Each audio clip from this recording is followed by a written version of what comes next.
James Hinchcliffe is Canadian. This is only relevant because he's also a famously nice guy, and because he is a racing driver, and finally, because he spent a decade in a cockpit in IndyCar, where drivers are not often Canadian and even less genuinely nice people. Hinchcliffe is now a broadcaster for NBC Sports and Formula One TV. He's just 35, not young for an athlete, especially at the top of motorsport, but when he retired from IndyCar last year, it was by choice. He had to admit that the battle was getting harder. Hinch had seen a lot behind the wheel, only 6 wins over 10 years, plus a grueling 220-mile-an-hour accident that put a steel suspension pushrod clean through his leg and nearly killed him. In 2018, one of his childhood friends, Robert Wickens, joined his team, this incendiary and once-a-decade talent, only to be paralyzed in a crash that made headlines around the world. Now, on the surface, admitting that life has changed in ways you don't necessarily want is pretty simple, but it hits us in complex ways. Hinch knows what he doesn't know, which is part of why he's such a good broadcaster now, but it's also why he's so honest about his stumbles. In this podcast series, we examine what happens when things go wrong in the world of cars, what we learn after a fall, how we use that knowledge to get better, and how getting back up helps make us who we are. I'm Sam Smith. I'm a journalist and a club racer, and I love stories. Welcome to Driven to Fail. Okay, I don't know, man. So you were just in Abu Dhabi and you didn't sleep. And how was it? What the hell was going on over there besides F1? And you were there for F1. What did you do? Besides walk around a paddock? Well, I mean, that's largely my job. So no, I was there working with F1 TV. So the way it works over there, there's one kind of broadcast feed that goes out, and it gets blasted out to whatever country wants to buy it. And you either buy a blank feed and put your own broadcasters over it, or you can buy the English language feed, for example, which is what we do in the States and in Canada, and it's the Sky Sports broadcast. But then if you don't have TV and you don't have ESPN, for example, which is where it plays here, you can go online to F1 TV, and they do their own online streaming service, which is a completely different broadcast team. And I got asked to jump in for 3 of the last 4 races and play around with our old buddy Will Buxton and the crew over there, calling a couple F1 races. So I was out in the middle of the desert and talking about Formula One cars going around in circles. That's super cool, right? So, and I want to come back to that in a second, because one of the interesting things about your career is the changes you've made and how and why you've reacted to things changing. And I want to talk about that in a minute, but let's go backward for a second. So one of the reasons you're in broadcasting is because of who you are and how you work, right? You have this long career as a solid, dependable guy in a race car, and 10 years in IndyCar to date. But the thing that everybody tends to remember about you is that you're a human, right? And I mean that in the way that, like, this is not at all a knock against the breed, but most pro drivers have kind of serious problems being themselves in front of a camera on a mic. And you just we spent a little bit of time together, and I've always kind of gotten the sense that Hinch is Hinch, right? Like, the person you are at home is the person you're on camera.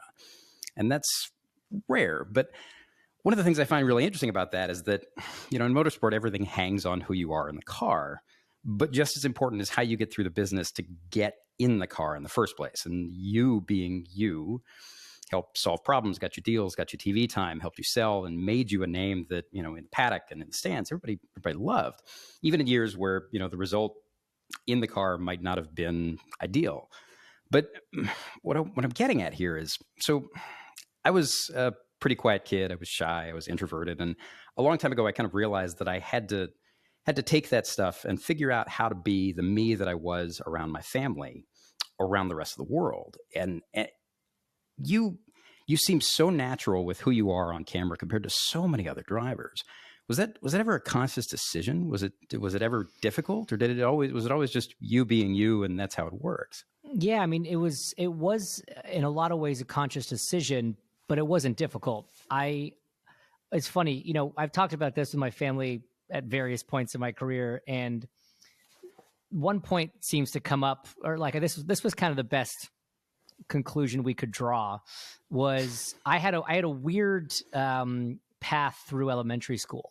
So I went to 4 different elementary schools, and that meant that at 4 different points of my adolescence, I was the new kid and had to learn, how to make friends at a really awkward age and how to talk to people. And I actually don't think I was an inherently outgoing person necessarily, but I quickly learned, I was surrounded by a bunch of different people and a bunch of different groups over the course of that sort of 8-year period, and had to sort of find who I was going to be because I was changing my friends pretty regularly. And so I sort of found myself a little bit in that time. And then, I was very conscientious of how lucky I was to get to do what I was doing. And this goes all the way back to when I first started driving race cars back in like 2004, when I was doing Formula BMW and we were supporting Champ Car races and Formula One races and all this stuff. And I'm 17. I'm like, this is insane. Like, nobody should get to do this at any age, never mind at 17. And so the conscious decision part was to enjoy it. And, I raced with a lot of guys, and this certainly became more true the further down the road you go. A lot of guys were very different people at the track and away from the track. And That's fine. I don't criticize that approach. That's totally whatever works for you. Right. But for me, it was always, I wanted to be myself, because I think that if I was myself, I was enjoying myself. And if I was enjoying myself, I would actually drive better and perform better. I wasn't one of these guys that had to show up to the track just like angry at the world, or, like whatever it is that makes certain guys tick. That was never my thing. And so, yeah, I was always just myself. I never took myself too seriously outside of the car, even when I was at the racetrack. And you're right. Who you saw at the track all those years, kind of, class clown, kind of goofy, whatever. That's who I am all the time. And, that switch flips when you get in the race car and you put the visor down and all that stuff. Sure. But yeah, I was always trying to very consciously just enjoy it and be myself and kind of just be authentic. Is there something about, because, so many people in the business think that there is a way you have to be as a racing driver, right? Even down to the language you end up using, firing the car into the corner, we didn't get the results we were hoping for today. The fact that so many tropes pop up, everybody ends up kind of molding themselves, either consciously or unconsciously, to be a certain kind of person. Is that the kind of thing that people are aware of doing in a paddock? I mean, what is it about that environment that makes people all sort of turn into the same person the moment there's a mic in front of them, or the moment they have a sponsor deal, or, the moment the hat goes on, right? Pure fear.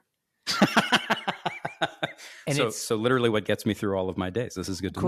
Correct. Yeah. Fueled by fear. And it's the fear of losing it. It's the fear of losing that sponsor, losing that opportunity, or, saying the wrong thing that pisses off some fan that blows you up on Twitter that your sponsor then sees. And, we can't support somebody that hates this group, like inadvertently through some innocuous comment.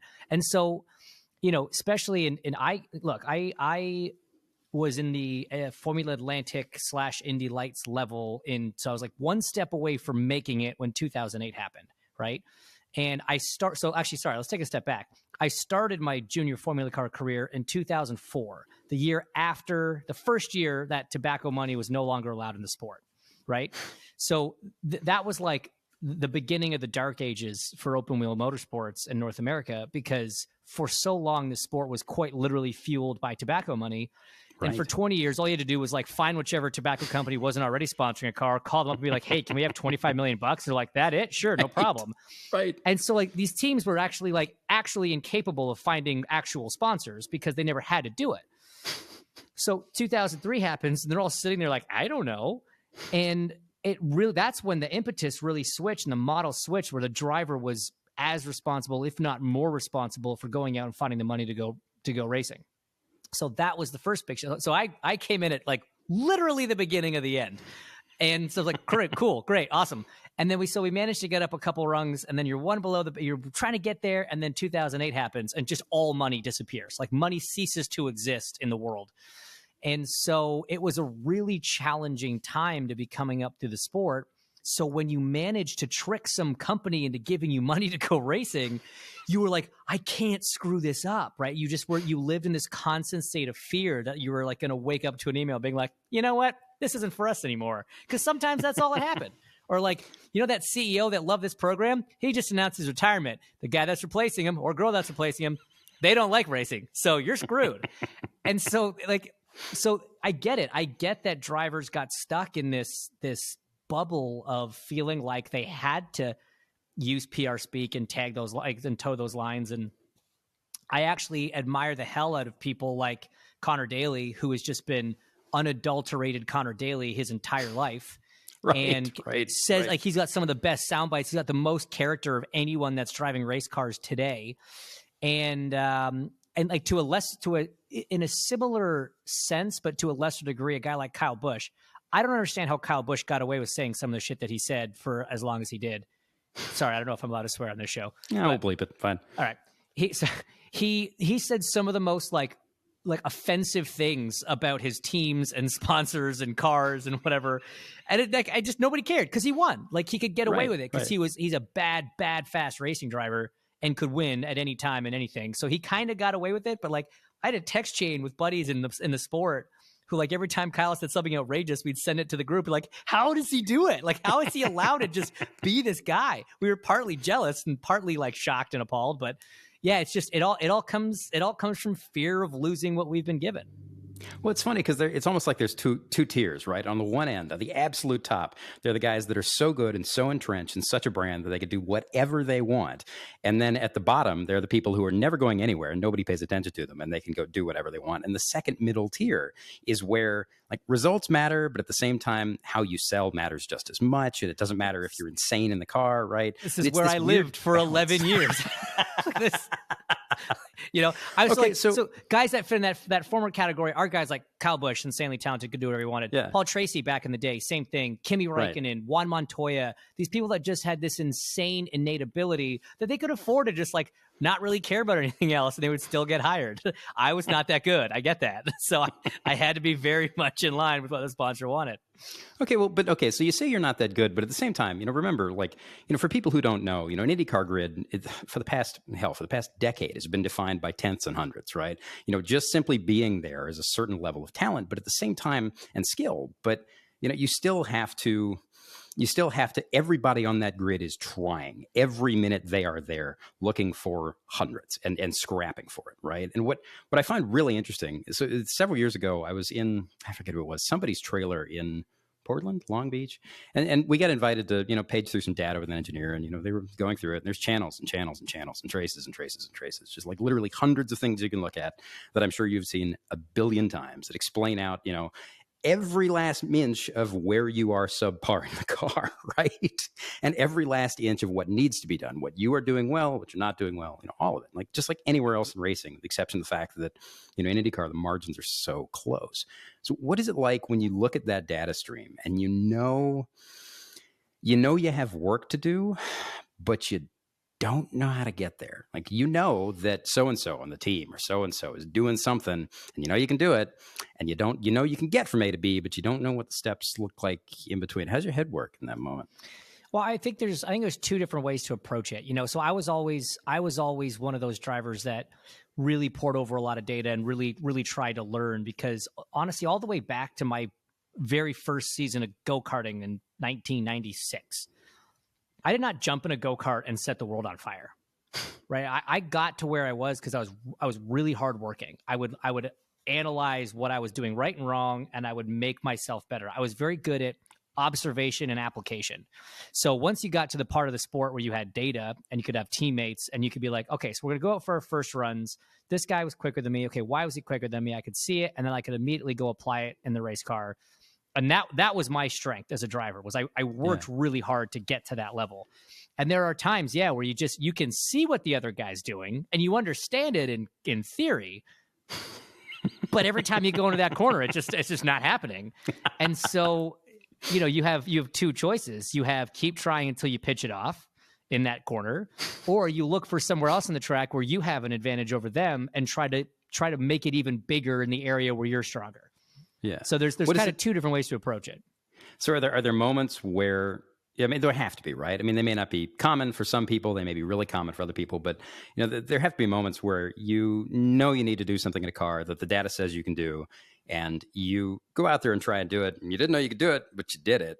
Like, how's your head work in that moment? Like, what does it do to your, when you come back and you look at something, or, the guy gets on the radio and it's like, oh shit, we pulled that off. Then what? Is it, you don't have time to sit there and think about it and be like, oh, okay, cool. But at the same time, is it ever demoralizing that you didn't see that in advance? Like, oh shit, the car does this. I need to be doing this. This is how the setup X, Y, Z, that. Or is it just like, oh, it's one more piece of the puzzle and you move on? Yeah, you kind of just have to move on because that's going to happen so many times over a race weekend, and never mind a season, never mind a career. It's just part of it, right? So you can't get hung up on all the times that the first run of the day or the first run of a session, someone else does a corner better than you or something. You kind of get used to that side of it, and hopefully you're learning every time that happens, and it just happens less and less frequently as you move on. Is it so that, but, and I realize that's part of what you sign up for, right? Like every race, everything changes, every track, every weather change, everything it's the Sisyphean chase to try and get to a certain place, and you'll never get there. It doesn't matter how good you are. You are never, the problem is never solved, right? Is that ever frustrating, or is it just, and especially in a series that close, or is it just like part of the process and you accept it and you don't ever, do you have to make a choice to not get frustrated by it, or is it simply not frustrating to begin with? No, it's not. I think you're fueled by the challenge of it. I think even when you are P1 in a session, there's always something that you can look back on and say, oh, I could have done this better. Or if the car had this adjustment, maybe we could have done this corner quicker. And there's that saying, right? I don't know where it comes from, but it's like no one's ever driven the perfect lap. And I think as a driver, that, you understand that, you accept that, and that's part of the fuel, right? Is it doesn't matter if you're the fastest car. The next session, you're going to go out there and try to go faster still. It's like we're all just a bunch of Sisyphuses on the grid, just constantly trying to push that thing up the hill as best we can. So, okay. So on that note, you recently, you're not in the car this year, right? 10 years in the series, and we don't need to rehash it, but what is it like when, that's not an immediate process. Not like you wake up one day and go, oh, cool, this isn't happening next year. Like that is a long transition where you realize certain deals aren't happening. Certain things aren't coming together. If this, that, and the other is not going to work. When you start to get the inkling that, no matter how much hustle you put into it, the deal isn't going to come together for this year. And you're stepping away from the dream for a minute from, where you've been for a decade. You don't know how it's going to play out. What is that how do you process it? What does that look like? Well, I think in my case in particular, it came down to a bit of a decision of, okay, so there's not just a deal sitting there. Do I want to go through the effort and the hustle and the slog of trying to put it together to maybe not get it, or you do get it, but it might not be the program that's really worth doing? And so, I reached a point where I was like, I've done it for 11 years. I've been through some stuff. I've seen some stuff. I'm not sure that the passion is worth the effort in a sense anymore. And I was kind of willing and ready to take a step back and see what else was, in life. Because you got to think about it, man. Like it was 11 years in IndyCar, but it's 20 years of waking up every morning being like, how can I be better at my job? How can I be a better racing driver today? What do I have to do? And it wasn't until I kind of made the decision that, you know what? We're going to step back. We're not going to chase anything. This is just kind of how it's played out, and I'm okay with that. I woke up the next morning and I physically felt lighter getting out of bed. And I'm like, oh, okay, this is a different feeling. And you know what? It's kind of nice. This is not terrible. So that was it for me. It took a little bit of getting used to, for sure. But, I did the deal with NBC and got to that first race. And, I was standing there. It was on Saturday right before qualifying. And St. Pete was always one of my favorite races. And I remember thinking, like, there are things that I miss. There's a lot that I don't. And so I felt like I was in the right spot, and I was really lucky in that sense. I was lucky in the sense that I had something I could sort of immediately step into that A, kept me busy, B, kept me in the world that I've known my entire life. And I think it definitely made the whole transition a lot easier. How far in advance for the next season? I mean, because, the old line is like, the day of the Indy 500, people are working on rides for the next Indy 500, right? But how far in advance do you really, does a guy like you really end up chasing, the deal for next year? How much work and how much time does that represent?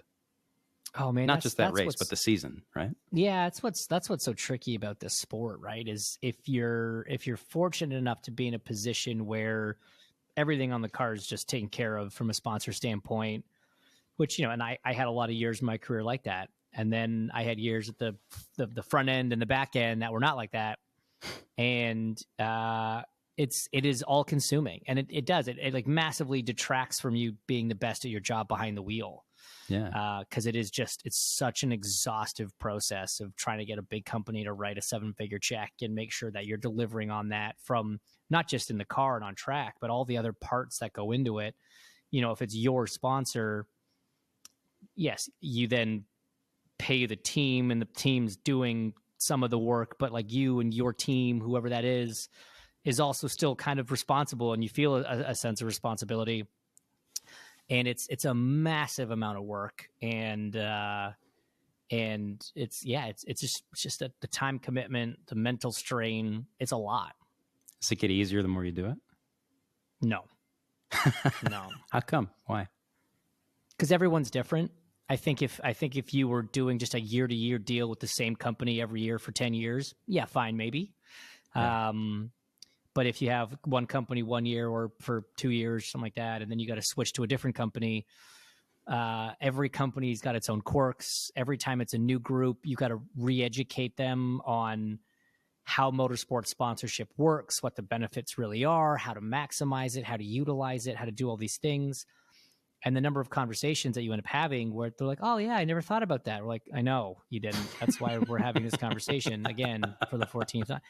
But like, I get it. It's such a unique world, and it's not right. So many people still think it's about, the sticker on the car, and people see it on TV. And it's not about that. It's like the 5th most important part of a sponsorship in motorsports these days. One of the things I know, J.R. Hildebrand a little bit, and we were talking a couple of years ago about just the process of chasing this and how just mentally exhausting it is. And one of the things he said was that it's gotten exponent. Everybody knows this, right? But he just put it very eloquently, because he's an eloquent guy. But how the whole process has just gotten exponentially more difficult over the past 10 years, because at the core you are, as we look at resource burn and the environmental aspect, at the core you are still trying to convince someone to pay money for you to drive around in circles and burn resources for basically just attention. And there's nothing wrong with that in a certain light, but in a lot of other lights, it's very, very hard to sell someone on, because that's how the world works, right? But it's such a strange ecosystem, and the more I learn about it, the stranger it gets. How did you end up in broadcasting? How'd that come about? What's weirdly ironic is it was actually my first career.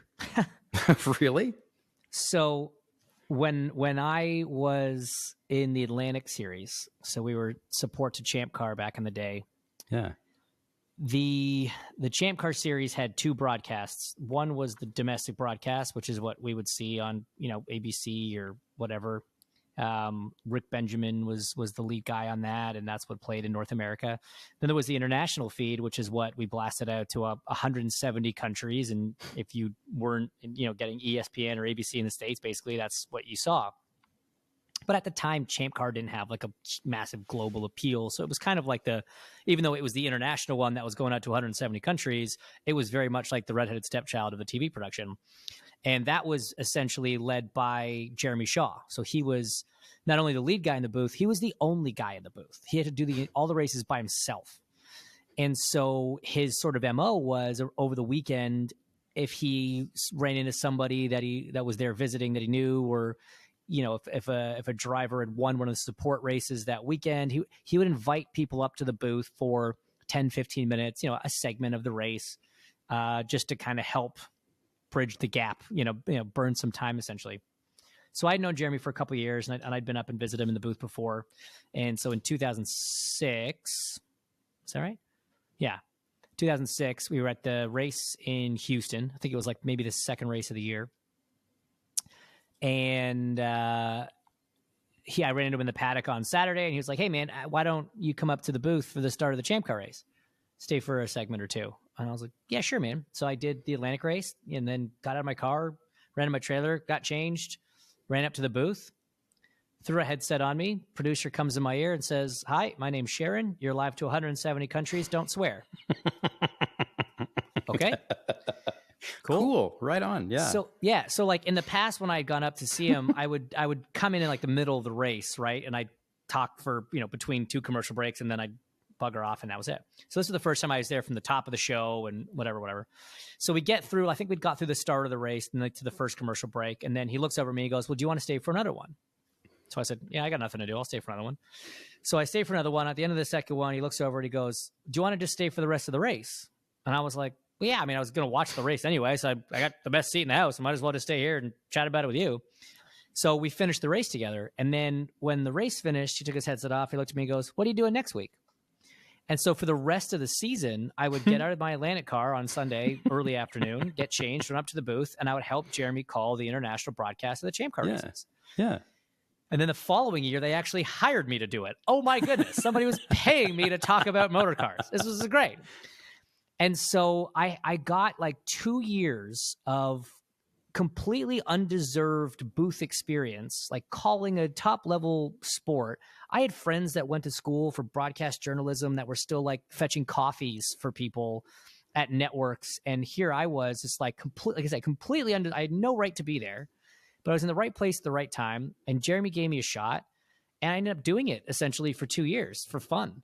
And it gave me such a great sense of what it's like to do, how the system works. I learned a ton from Jeremy. He's just such a legend. So I always kind of had in the back of my head that when I was done driving, I'd love to try some broadcasting. And so when 2020, I had a partial season, and NBC reached out and they were like, well, hey, in the races you're not driving in, do you want to come work for us in pit lane? And I said, yeah, sure. Let's get some experience doing that. Keeps you at the track, whatever. So I did that. And then when I got to the point, near the end of 21, where I was kind of making this call that I probably was going to be stepping back, I reached out to NBC, and they were like, yeah, man, absolutely. Here you go. Here's the deal. Let's go make some TV magic. And that was it. I've done a little bit of broadcast work. I love the challenge, but what hit me is just the notion. The first time I did it was just the notion that it looks so easy and it's just anything but, right? Like you have somebody in your ear feeding you a constant feed of information, or maybe that's, papers being handed to you. There are sometimes monitors sitting in front of you with feeds and feeds of what's going on. And you have to synthesize all of that in real time with no delay while talking to somebody, while also watching what's going on. And a lot of it, resembles, and other drivers have mentioned this, but just how a lot of it resembles racing in general, right? You're dumped into the circus in front of thousands of people, millions of people maybe, and you have a lot of help, but ultimately it's you and you sink or swim. What was the learning curve like then versus what it's like now? Because those are two, it's a long time ago, right? You're a different guy. You mean the learning circle from broadcasting back then to now? No, just the learning curve. Yeah, but or from being in the car to broadcasting. No. Being in the booth, figuring out how it works and how to wrap your head around it, and adapting, right? And because it's a skill, it's like anything else. Anybody can learn to do it. It's how much you want it, right? For sure. And for me, when I did it, the first stint, my first broadcasting career, I was very aware that I had no right to be there, and I was just there to help Jeremy in any way I could. So I just really ran off his cues. He took the lead and dragged me along and kind of showed me where to go and what to do. At that point, that's when I started learning how to watch the race from a timing and scoring screen sort of thing while keeping my eye on what was happening on the program monitor, because I liked being able to find things that were happening that we could then talk about, because it wasn't being shown on the screen, but I would see timing and scoring stuff. And again, I'm a data guy, so that was always kind of fascinating to me. But I very much was just kind of like, I don't know, I was decorative furniture in that broadcast. It was nice, it's nice it's there, but it didn't get used that much. And if it disappeared, it wouldn't really change anything too much. So for me, it was more just I was just more taking stuff in. And then it's funny you use the term sink or swim, because I get the deal with NBC and about to start this new adventure. And Townsend Bell calls me up and he's like, hey man, really excited. Welcome to the team. I bet you think you're going to get a lot of preparation documents and information from the network. And I was like, yeah, I mean, like, I assume I'm getting like a handbook on the do's and don'ts, maybe a couple seminars I got to sit through or whatever. He was like, yeah, none of that's coming. They hired you because they think you can do it, and you're going to either prove them right or wrong. And that's how it works. And I was like, holy, that's just what? They're just going to give me a microphone and to all these people and just say, good luck, figure it out.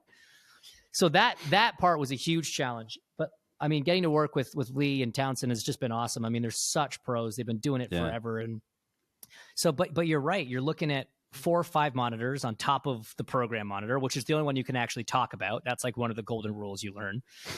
And then you've got a producer in your ear. You've got a stats guy throwing you notes. I'm trying to watch timing and scoring. Townsend's monitoring a lot of the pit stop stuff. And then and so on top of all that, you then have to get into this rhythm with the other guys in the booth with you. You know, you've got to figure out who plays what role and understand whose job is what, whose specialty is what, get the cadence down, all the hand signals that happen that you guys can't. Like if you put a camera in the booth while we were actually doing it, it'd be comical. You just see hands moving around and guys mics muted trying to talk to the stats guy, and you got, like papers being handed over Lee's shoulder for a read he's got to do, and like it is a circus. So what I like about it is a lot of it is there's a lot of similarities to racing, right? Live TV is it's a cool rush, right? Because like you have a 2-hour window. There are no redos, right? You don't get to do a take and then you don't get to rehearse. You don't do that. We have a rough plan like you do at the start of a race. You sit down with your strategist and you have a rough strategy meeting and plan A, B, C, D out. And then it starts and all your plans go out the window and you're just sort of shooting from the hip. And so in that sense, there's a lot of similarities. And that's what I like about it, is it is a rush, right? And then you do it and you call this race and it's crazy and there's action and all this stuff. And there's things you got to know how to do and stories you got to know how to tell. And then the race ends and the feed ends and everything goes and everyone's just like, oh, and it's like high fives all around. It's like, great show, man. It's like great race, great race. It's like the same feeling as when you pull back in the pits after race, you get out, you high five all your mechanics. Like, man, we survived another one. Good job. That was good. That was fun. I love the idea of the plan going out the window, right? Like I love any environment where, what's the old Mike Tyson quote? Something like everybody has a plan to like get punched in the face. Like I love the idea that you are signing up for a job where your job is to get punched in the face. And that's what's so great about guys like Diffie and Townsend. Like I sat in the booth with them once at Toronto and both of them were just like fire hoses. And Diffie in particular, he's getting handed things left and right. Shit comes on the screen and he's just moving constantly. And you can see that the guy's brain's going a million miles a minute, and the stuff that comes out on the mic is just it's like he planned it. It's nuts. I mean, it was this galaxy brain moment into what actually makes it work and how fucking difficult it is, right? But yeah, I mean, watching him have all these different inputs that are coming at him, but like the output is just one smooth, silky smooth stream of beautiful storytelling that is coming from this like blender of stuff just being shoved in his head, and he just produces this smoothie of excellence, verbal excellence. He's an absolute pro.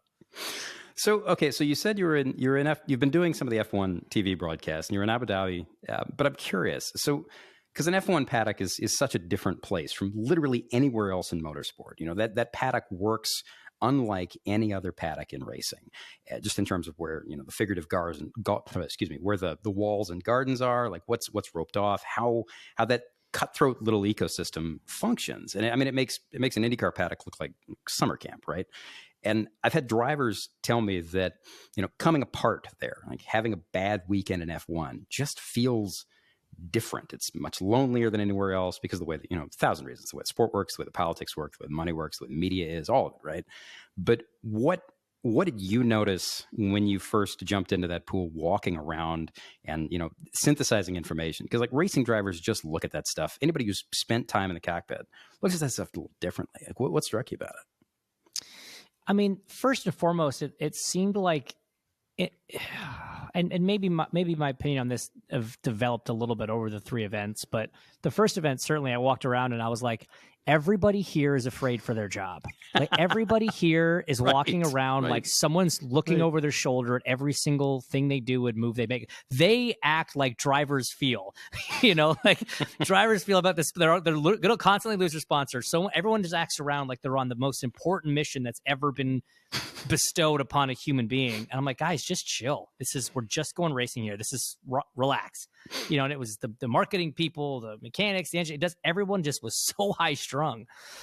But you are under a microscope. And I think that's the other side of it, right? Is when you think of an IndyCar race, right? You've got one television provider. You've got, we've got a handful, dozen or so, dedicated media personnel that are kind of on the beat and travel around with us and whatever.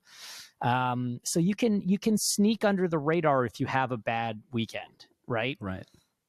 Because there's another story to tell, right? Yeah. But in F1, there seems to be at least one media outlet dedicated to each driver, right? There's like the Japanese outlet that just wants to know how Tsunoda does. And there's like the Spanish outlets that are just looking at Fernando and Carlos. And it's just like, so if you have a bad weekend, maybe Sky Sports doesn't cover it a ton, but someone's definitely going to know. Like the number of times I remember like having a bad weekend in IndyCar and getting out of the car and just feeling like the whole world was coming in on you until you got out of the track and you're like, oh, I don't think anybody noticed. Or like you rewatch the broadcast and expect it to just be like just running a train on you for how bad a weekend you had. And it's like, oh, no, they just don't mention you. That's awesome. Like nobody is noting how bad our race went for whatever the reason was. Right. You just don't get away with that in F1. It just doesn't matter where in the grid you are. Somebody is paying very close attention and is going to write all about it.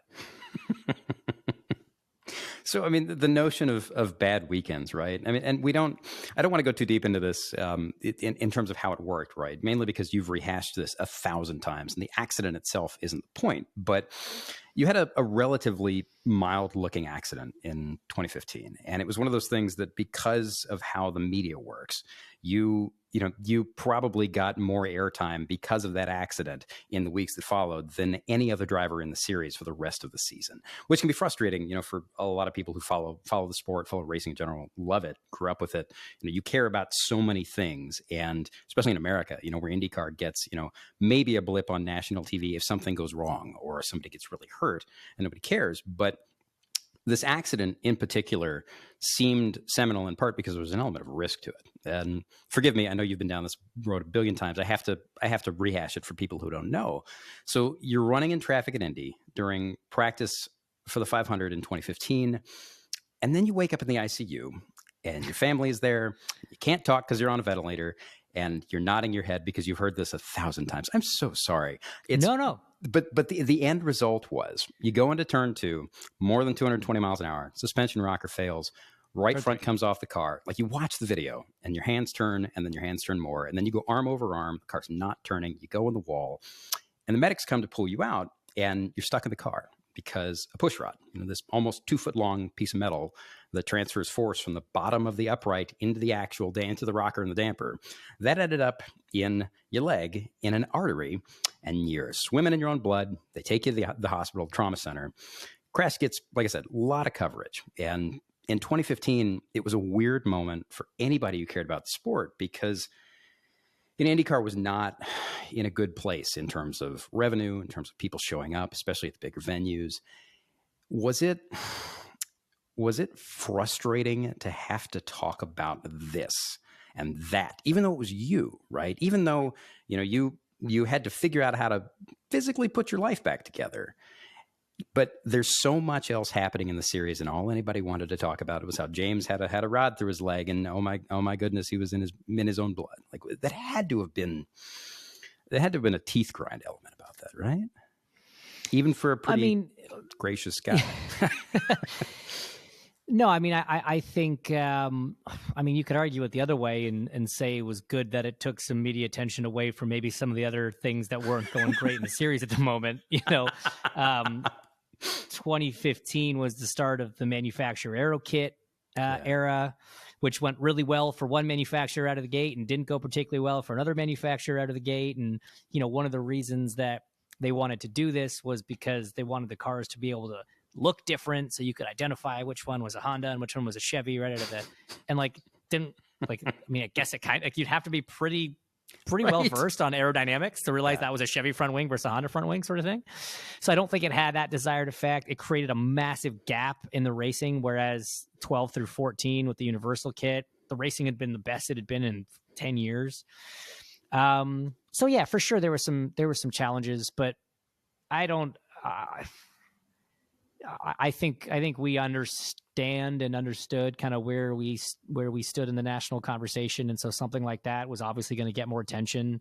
And you know, and honestly, like 2015 only got worse, right? Because we ended up losing Justin later that year, and it wasn't a great year for the series in a lot of ways, but I think as a series we rebounded pretty nicely from it, and I managed to turn my story at Indy a year later into a better story, so that helps, you know, people talk about it in a positive way. And look, man, like I've said it before and I'll say it again, in some weird ways for some weird reasons, the accident was the best thing that ever happened to me on a personal level. So yeah, I mean, it's all just kind of part of the story. It was funny. There was this blitz. I just remember, you know, at the time we had a pretty young daughter. We still have young daughters, but there was this blitz at the time, and I remember thinking it was an awful lot. You know, it was, you were held up as the boy who lived, right? There was this Harry Potter element to it. But you know, how do you, and just the way you were trotted out in interviews over and over and over again, and you're so very good on camera to the point where I watch you, I'm like, he's given the same speech 1,000 times. This is 1,001, and it looks like the first time. But how do you prep yourself to give these? Or how do you even think about that? How do you flip a reset switch in your brain to give the same answers to these deeply personal questions 12 times, 100 times? I mean, I can't tell the same story about what happened, you know, when I spilled the coffee in the kitchen, you know, twice, right? It doesn't come out the same way twice. How do you clock your head so that you don't come off like, and then I went into the wall and there was a push rod. Oh my goodness, there was some blood. How does it work? Oh my God, there's blood everywhere. There's so much blood. Right. I said no power tools.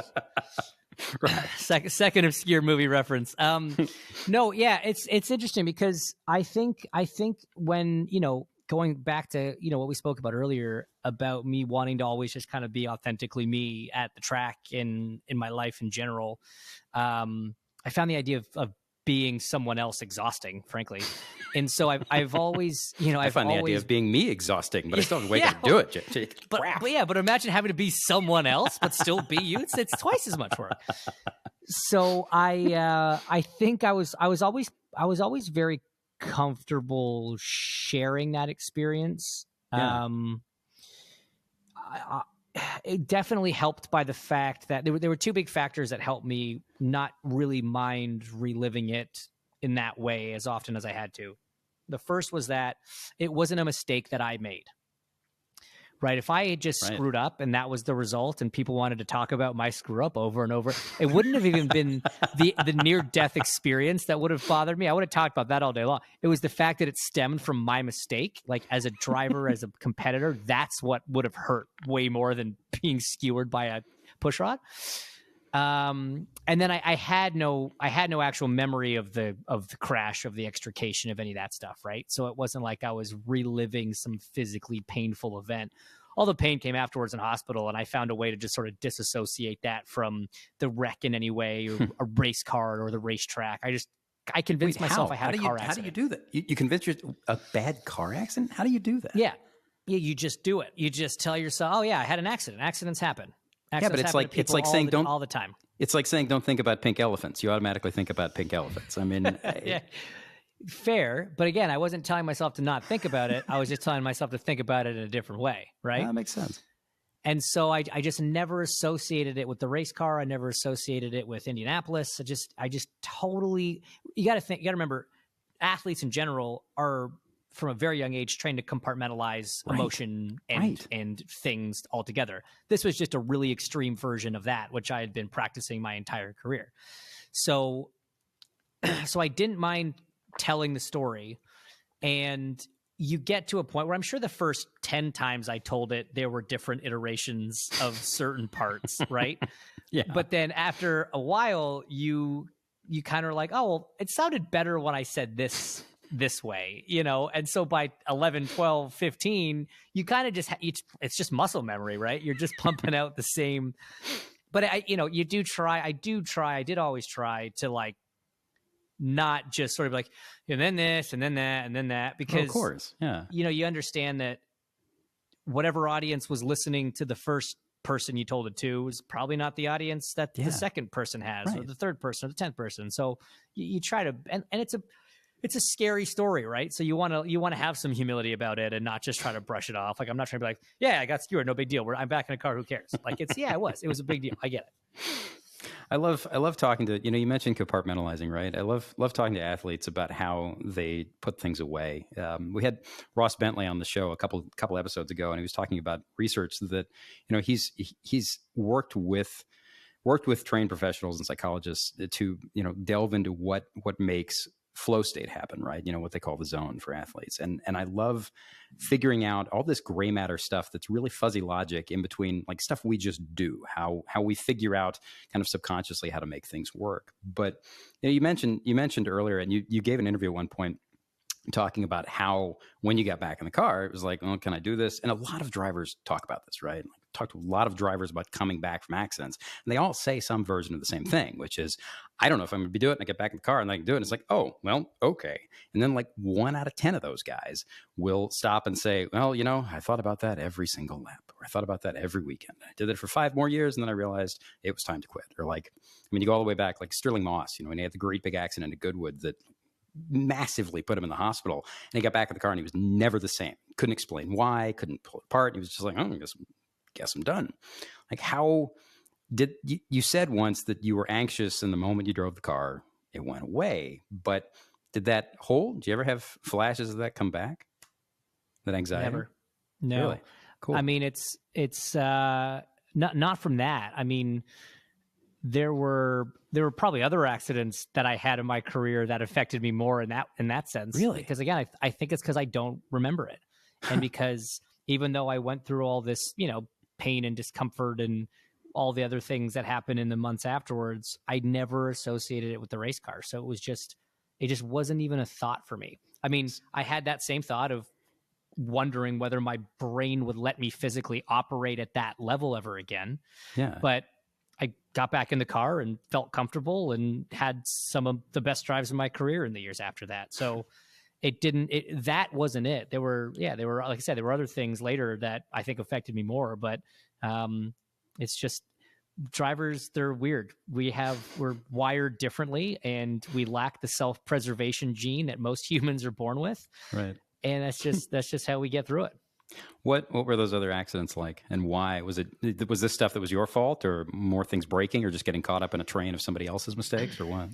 Yeah, I mean, I think ones that were your fault stick with you a little more. I think, I witnessed some accidents of other people that, that stick with you a little bit. And yeah, I just got to that. I think I started getting to that age and that point in life, and everybody hits it at a different point. I mean, guys like Dixon haven't hit it yet and probably never will. Or it was like, yeah, okay, now I'm like, all right, now is it still worth the risk, right? I mean, the year after my accident, it wasn't even a question, right? The only question is when I could get back in a car, not if. And then, whenever it's that golden saying, right? If you ever are driving around and thinking about what would happen if, about getting hurt if something happened, you probably shouldn't be doing it anymore. Right. And it was starting to kind of come up in my head every once in a while. And so I'm like, all right, that's a good sign. It's a good sign. Like, it is what it is. Did it come up sometimes more often in some circumstances than others? I mean, IndyCar is unique, right? Because speedways, and because what was it? Just a couple months ago, Daniel Ricciardo was like, not in a million years, not going to do it. I'm just not built out of that kind of stuff. Like, were there situations where you had those thoughts more often than others? Or is it just like, yep, Mid-Ohio, hey, I like my feet. Maybe I don't want to break them. How does that work? It's interesting. I'm trying to think back if there were like certain, so like, for example, and maybe this probably isn't super fair, but I'll say it anyway. We got to the point at Texas where the racing was just so bad, right? The track, once they did the repave and they ruined the surface and they changed the layout and all the stuff that they did to it. Like, this is not news. I'm not breaking anything that many drivers haven't said since 2017. And the racing, it went from one of the most exciting races that was objectively a lot more dangerous, right? Because you could run side by side, 2-3 deep. And, even when we didn't have like pack racing anymore, we still had some really close, 2 wide racing, whatever. Now we were just running around in a line absolutely unable to pass, but the track surface was so bad that if the slightest thing went wrong, you went a little wide, someone took your air, like you were going off into the fence, and you're still going fast, and it still really hurts. And there were times where you're like, man, I'm driving around in this line. There's nothing I can do. I'm faster than this car. There's nothing I can do. If you try to put your car 3 inches too far to the right in this corner, you're going to smoke the wall. And that kind of accident, you can get a concussion, break a leg, break a hand. And I'm like, is it worth it at a place where, like, I'm not even having fun? Like, this isn't fun. You know, like, you go back to Texas 2016, there's that restart with 10 to go, and it was Graham, myself, and TK in this absolutely insane, mental, ridiculous, stupidest bit of racing I have ever been a part of in my life, right? All 3 of us should have ended up in the fence.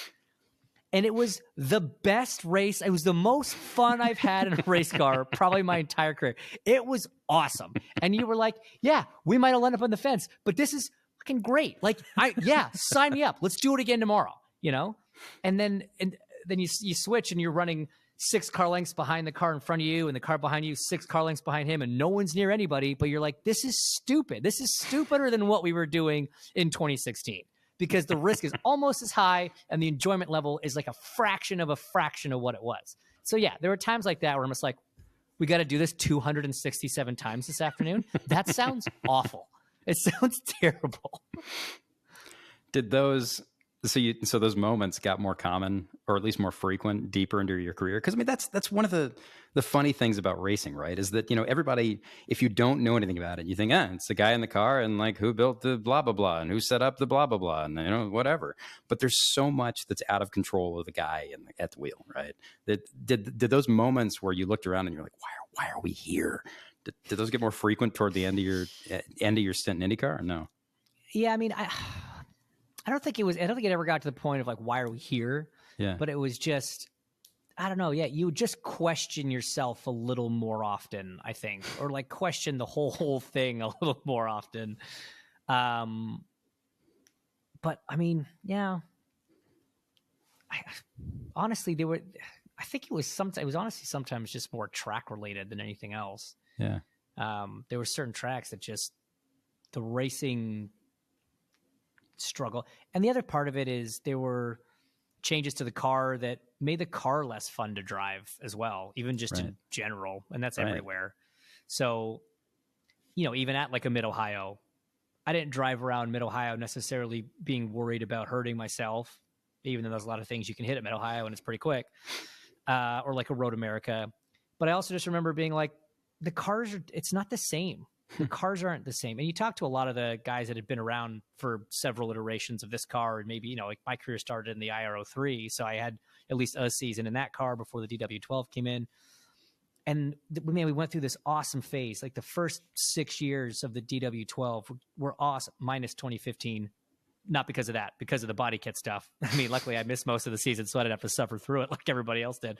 But 2012, 13, 14, 16, 17, man, it was great. And then even, you know, I don't know, they started taking a bunch of downforce away, adding a bunch of weight, which they had to do. It was all safety related, right? But like, my personal opinion is we just need a new car. We need to build a new car that incorporates from the original design all the safety improvements that we've made, which are great, and not just have this sort of piecemealed Franken car that just weighs too much. And I don't know. It's just a different driving experience than it was, and it was less enjoyable. What is it? You know, there is no racing series that's been, no sanctioning body, no car that's been good forever, right? And part of that is just the nature of the sport, how it moves on. Part of that is what drives the sport, where and how it makes its money, and who makes the choices, and what relationship they have to the money. But what is it about racing's inherent ability to ruin itself? And I don't mean that like make itself worse, like, oh God, everything's awful. You know, I wish it was 1972. I mean that the sanctioning bodies and the people in it, a friend of mine has this theory that everyone in professional motorsport is so focused on their own world, their own globe, and the next weekend and the next weekend after that seeing the larger picture is inherently more difficult. And that can encompass everything from, you know, what what the fan product is to, whether you shouldn't go back to track X, or whether, this deal with these people for that reason actually produces something that's good for the series. Like, what is it about these organizations that makes it so difficult for them to kind of, muster up and move forward and actually do anything productive for their own ends? I mean, 30 years ago, 40 years ago, God, Dan Gurney famously wrote a white paper on the problems with IndyCar. And those are still, in a lot of ways, the problems with IndyCar now, right? Or any professional motorsport. Why is it so difficult to solve this stuff? There are so many different stakeholders that have an opinion and ultimately have a say. It's very difficult to ignore any one of them, because then they'll just leave and then you don't have a sport anymore. So, right. What's beneficial for the teams might not be beneficial for the drivers, might not be beneficial for the series, might not be beneficial for the OEMs. And all four of those groups have a very key part to play, and trying to get, you're in an inherently competitive environment where you are trying to do things that are good for you. And if it's not good for the other guy, well, be damned. I'm sorry. It's not my problem. So it's a very, very tough thing to balance. And I think the fact that every motorsport at every level in every class of car faces the same thing continuously, right, and will indefinitely, it just shows it's not that we're doing anything wrong. We're just in a very twisted sport. Right. So I want to shift for a minute. This is kind of a hard left turn, but we're almost running out of time. But there's one more thing I want to get to. Going back to the idea of how you come back to things, right? And come back from moments and events that don't work well. So a couple of years ago, when I was on staff at Road and Track, I did a profile of a friend of yours, a guy you grew up with, by the name of Robert Wickens, who, if anybody in America knows his name, it is because of what happened to him after he came to IndyCar. So you guys grew up together. You both wanted to be racing drivers. Your career was mostly in America, and he ended up taking a different path. He blasted through the feeder series in Europe, through GB3 and Formula Renault, and just was a monster at the wheel, and ended up on the Mercedes DTM team. DTM team folded. He came to America and ended up in IndyCar. He ended up on a team with you. And he did pretty well in Europe, but his first year here, his year here, in 2018, he just has this banner season, and pole in his first race. He wakes everybody up. He's just a beast in the car. And then toward the end of the year, with 3 races left to go at Pocono, super speedway, he crashes and he fractures his spine. He's nearly killed. He loses the ability to walk, and he's since made insane, just remarkable progress. One of the things, the focus of that profile that I did at RNT was I spent a couple of days with him in rehab, and I was struck by how he looked at everything. And I don't just mean life. I don't mean repairing yourself. I don't just mean persistence. I mean the whole big, nasty mess of why we do what we do. But what I found really just deeply compelling about the guy is that he looks at problems in a way that's common to every racing driver, and they say they say the same things, but not all of them react the same way when things go wrong. So you were kind of sort of caught up in the crash that resulted in his injury, right? Mm-hmm. So you knew it was bad, but the guy's your childhood friend. What was it like when you realized the depth of what had happened, and how did that impact how you looked at the sport, your risk, his risk, all of it? It's a trite question, forgive me, but what went through your head? Yeah, I mean, Rob's deal was very, very difficult, to sort of navigate. And I think, obviously, you say that with a caveat, like knowing that it was obviously not, right. It was not difficult for anybody but him. Like, right. it was obviously, but no, I knew it was bad, but I had kind of thought that he broke his leg. That was sort of the information that we had kind of going to the hospital.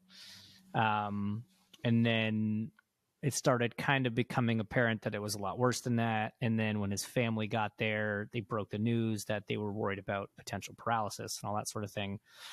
And then, I was with him pretty frequently over the next, 4 or 5 months when he moved out to Denver and started rehab out there. And, and then when he got back to Indianapolis. And, you know, he's one of the most inspiring characters, you know, you can ever see.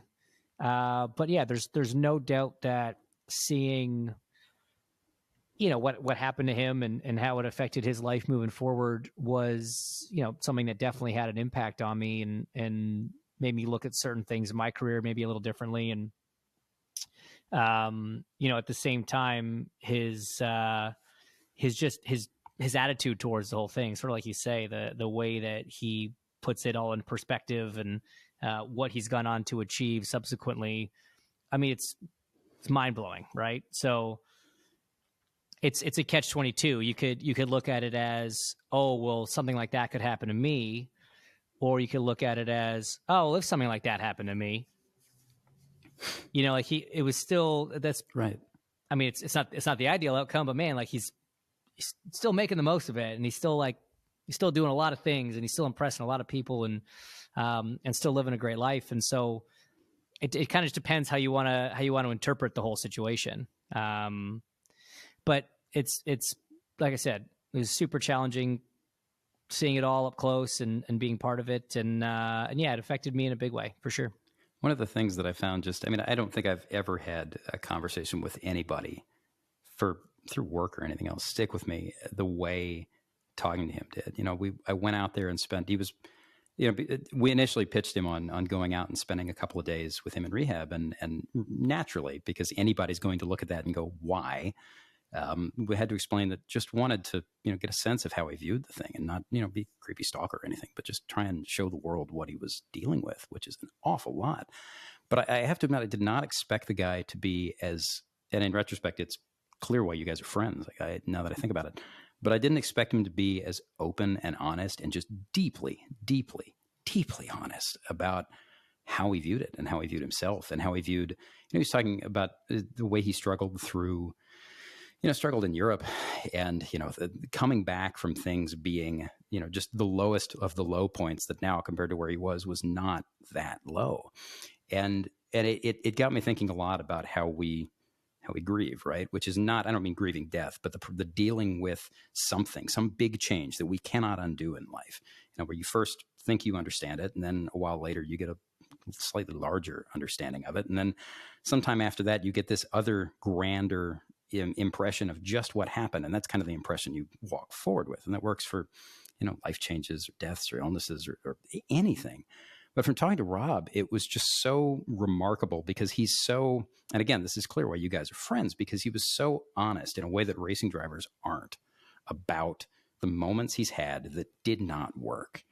And it got me thinking a lot about how, you know, I'm sure because we all sit here and pull apart everything we've done in our lives, good or bad. You know, I think about conversations I had a year ago sometimes, like, well, why in the hell did I say that? I'm a moron. And that takes sometimes as much weight as, you know, some of the biggest mistakes I've made in my life. But it got me thinking about how, you know, the fact that the business you guys are in trains you to focus so hard on the minutia of what you're doing right and wrong. And yet the rest of it just goes out the window, you know. And Jackie Stewart talks about, you know, in the 1960s when they were literally in Formula One going to a funeral a month, sometimes more. And the fact that they had compartmentalized that, to go back to what we were talking about earlier, right? But I don't understand how you, and this is not a knock at all. It's just, it's one of those things that I can't process, how you can reconcile something that can do that to people, something that can take that much away from somebody like Rob, or take, you know, in a larger sense, take, like, the guy was incredible in a car and still is. It's just different. I don't understand how that can be reconciled with the way the rest of the sport works and the fact that everybody just gets up and keeps going on, except that's what you do the rest of life, right? Was it ever harder did you have to put that sort of thing away every weekend? Or was it just, this is my friend and he's dealing with a thing and that's separate from this? Like, how did that happen?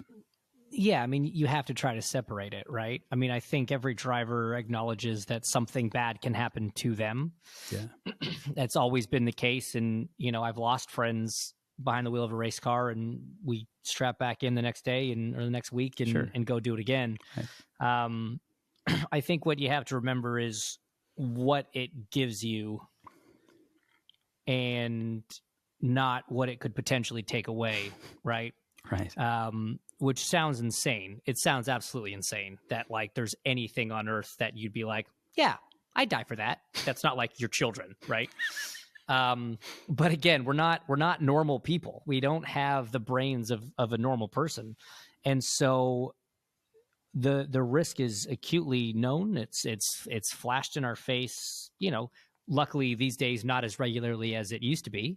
But I think it's just the thrill of what being a racing driver is and what that feels like and what it gives you, the sort of fulfillment and purpose that someone who grew up with that dream, you know, gets out of driving a race car and competing against others and winning against others. It lets you be comfortable with that risk, with that potential loss. And, you know, like, look, like Rob, yeah, he's in a wheelchair and he still straps into a race car every opportunity he gets and goes racing again. And he's still damn good at it, because it's like he could get hurt again. He could get hurt in a different way. It doesn't matter. It's just what it gives him and what it gives all of us that ever did it or continue to do it or will do it one day, is this inexplicable feeling of being alive. So you're willing to take that risk because it's almost like, it sounds cliche, but it's like, what's life without racing, you know? And when you get to that point where you're like, yeah, you know what, there's a lot in life outside of racing or after racing, then that's your time. Yeah. But yeah, for most of us, it takes a minute to get to that point because it's so uniquely special. What was it? So you guys were on the same team, right? And that had to have been, Rob is a phenomenal talent, and that had to have been a strange moment looking at what he was able to do in the car and knowing that you had basically the same tools and you guys were not the same person. How did those conversations work, and how did it change how you looked at what you were good at, what you were bad at, and how you went about trying to get better? Well, I mean, it was such a great year for us as teammates. You know, we could lean on each other quite a bit, and I learned a lot from him for sure.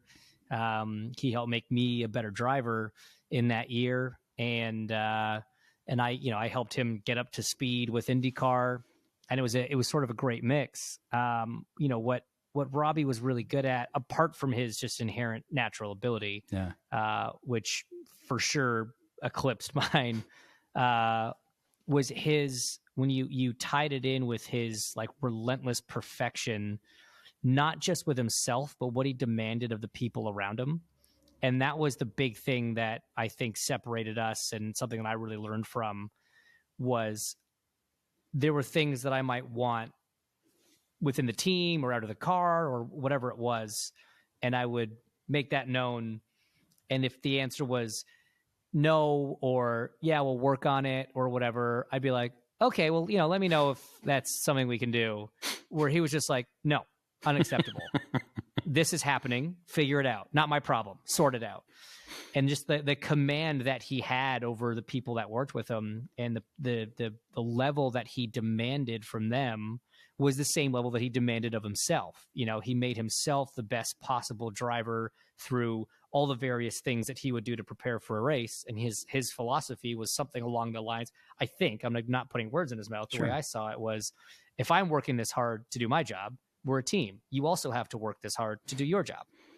And it was just never an approach. I was always kind of just like, I need these people to get through the weekend and to be able to do my job. So like, I don't want to piss them off, and I don't want to push too hard and be known. Right. But Rob was just like, absolutely not. You have to perform at this level.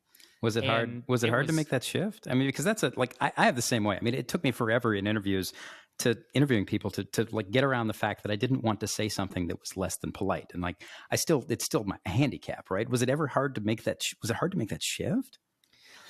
Well, for sure. And like, it's funny because I had one experience early in my career that I sort of figured that out on my own. And then I guess I clocked it down to being a very situational, circumstantial thing, right?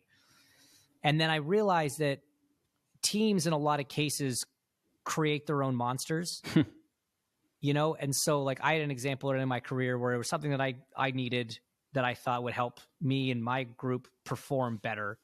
And it was, yeah, okay, we'll get it. And then it didn't happen. And the next race, hey, what about, yeah, okay, we'll get it at some point. We're working on it. We'll, you know, noted.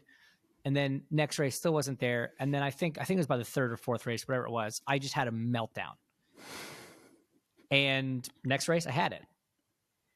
And I was like, you guys are such assholes. Like I gave you, like you made me do that. I didn't want to behave like that, but you did it by not listening. And so I just sort of put it down to the people involved in this particular situation. But I think what Rob learned or just was naturally born with was like, yeah, no, that's how it works. Like I'm going to skip the 3 nice asks because I know shit only gets done when you make a big deal about it.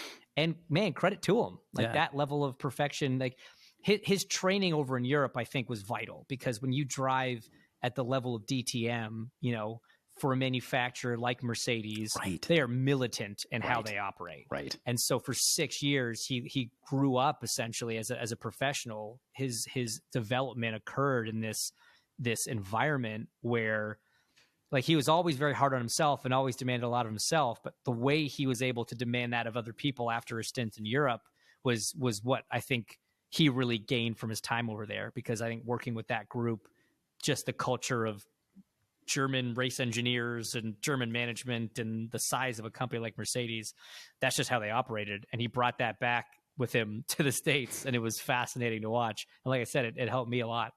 Were you hard on yourself? And after, you know, watching him be hard on yourself, did you think at all about how you were hard on yourself? Because that note doesn't get made unless, you know, it clicks something in your head, right? No, I mean, that was never something I struggled with. Being hard on myself was strength of mine. No, it's like I told you. I mean, I the success I had in motorsport, I think, came from my work ethic and from always pushing myself, because like I said, I wasn't Kimi Räikkönen when he threw me in a go-kart. I had to really work hard to get there. So I think all athletes are super self-critical. That's what gets you to the top, right? I think you have to be like, you have to really hate yourself some days. What about all the days? I hate myself all the days. Can I be an athlete? I feel like this is possible. I can do this. But you're better at what you do because of it. Yeah, sure. That's what I tell myself, and that's what I tell my Jewish mother, and everything. It all works. It's fine. Well, okay. So one more thing though. So what? Everything you just described about Rob, was all that stuff in there in him as a person? Like, was he the same guy he was when he was little? When you knew him growing up? Yeah, I think fundamentally, yeah. I think, you know, I think he was a little more, because remember, like we raced together up until he went to Europe at 17 or whatever it was. And, you know, the Rob that I raced against back then was a little more carefree in a lot of ways, but not in how he approached his racing, you know, just sort of like the rest of the race week, like the rest of the weekend outside of the car was maybe a little more lackadaisical. But, you know, at that point, you're a 17-year-old kid, you know, racing junior formula. By the time you're a professional, and I mean, he essentially made it to F1, right? He was a test driver. He had a deal on the table that got swiped away because some kid had $50 million or whatever. But he was an F1 level talent. And then, you know, has had an incredible career over in touring cars. But yeah, I mean, fundamentally, he was always very focused, worked very hard, worked on himself, and that never went away. One last thing, and then we kind of have to do our wrap up on this. But what you mentioned earlier, that he taught you a lot, and I love the idea that he taught you, or just, you know, because the best way that people teach is by example, right? Where you look and see something's possible, whatever it is, and then you go, oh shit, I can pull that off, or it works for me, or it just, there's something in there I can take away. But what changed about your driving, about how you worked with the team, about how you thought about any of it after that year? And I don't mean after the accident. I mean after having that guy, a guy that you knew very well, but that maybe you hadn't worked with in that caliber, that you hadn't seen that side of him. What changed after that for you, if anything? Well, I mean, it's tough, right? Like I said, I'm the kind of guy that always benefited from having a faster teammate because it made me faster, right? And I look at my first stint at Andretti and driving with like Ryan Hunter-Reay and Marco, and I learned a lot from those guys, and they pushed me very hard, and I pushed them back, and we were all better for it. Up until Rob came along with my stint at SPM, as it was then known, I had kind of been the clear leader. Yeah. And I didn't learn as much as I did in my first 3 years or as in subsequent years when I was paired with people that could push me a little harder. So, I was certainly never afraid to inject myself into a situation where I felt like, all right, these guys are really good. And if you can compete with these guys, you're going to learn a lot. If you can keep up with them, that's a really good thing. Like I remember in 2019, Alexander Rossi and I got to do the Bathurst 1000. Oh, yeah, that's right. Holy shit, I forgot about that. Yeah. Which was just such a cool experience in a million different ways, for a million different reasons. But one of the things, at the time, Rossi was super hot in IndyCar and challenging for titles and all that stuff. And I was like, I cannot wait for the opportunity to get to work with him in the same car and the same team to try to push ourselves, like see if we can work on this together and like see how I stack up against him in basically an identical situation. Right. More so than you'd ever get even as teammates in IndyCar, because you have different engineers and different cars and different parts and whatever. This was like the best thing ever. Yeah. And it was awesome. And we were very closely matched the whole time. And it was a real fun experience for me to be put up against one of the best in the sport at the time on like basically totally level terms and see how it in a completely new environment too, right? Like we were both like drinking from a fire hose in that deal. and that's like, I don't know. Anyway, so that was, I sort of went a little bit off piece there. But no, I think, like I said, I think some of those lessons about how he it was less about physically driving the car, right? Like I knew how to drive a car. Yeah. He would do a corner better than me. I'd do a corner better than him, whatever. But yeah, just the way he approached dealing with the team and just what he demanded out of people was a lesson that he really taught me, and I tried to take forward for the rest of my driving days. That's cool.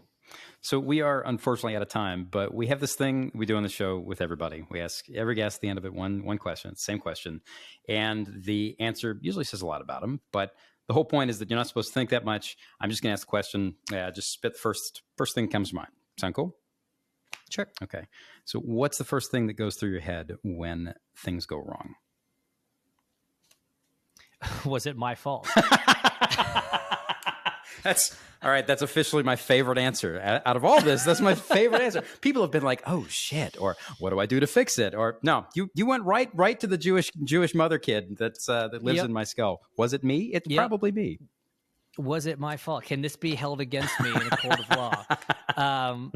No, but like it's funny because you say that, and that could be applied to literally anything in the world. But I go to a race car. I go to like in being involved in a crash in a race car, if there's another driver or whatever, and the first question is just like, was that my fault?